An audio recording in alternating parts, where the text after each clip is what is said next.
2 மாதங்களா John ஜபராஜை பற்றி நிறைய வீடியோங்கள் வந்துருக்கு. அவர் மனைவியை விட்டு பிரிந்து விட்டார்.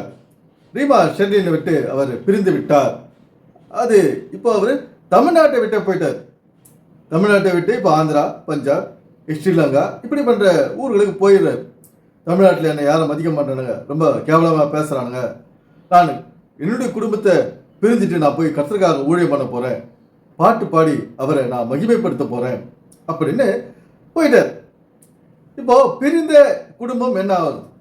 சரி, மனைவி பட்டு இருந்தாலும் பரவாயில்ல, குழந்தை இருக்குது, என்ன ஆகுது பாரு நீங்களே. அந்த குடும்பத்துடைய நிலைமை என்ன ஆகுது?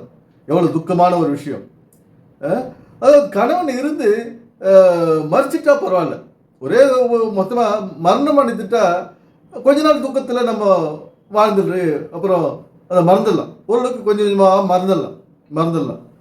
பிள்ளை வளர்ந்துருவான், பிள்ளைங்கள்லாம் வளர்ந்துருவாங்க, பேர பிள்ளை வந்துடுவாங்க, அதுக்கப்புறம் அது மறந்து போயிடும். ஆனால் மனைவி உயிரோடு இருக்கும்போதே கணவன் தன்னை விட்டு போகிறாருன்னா மனைவிக்கு எவ்வளோ துக்கமாக இருக்கும். இதோ இப்படியா சொல்லிக்குது பைபிள்.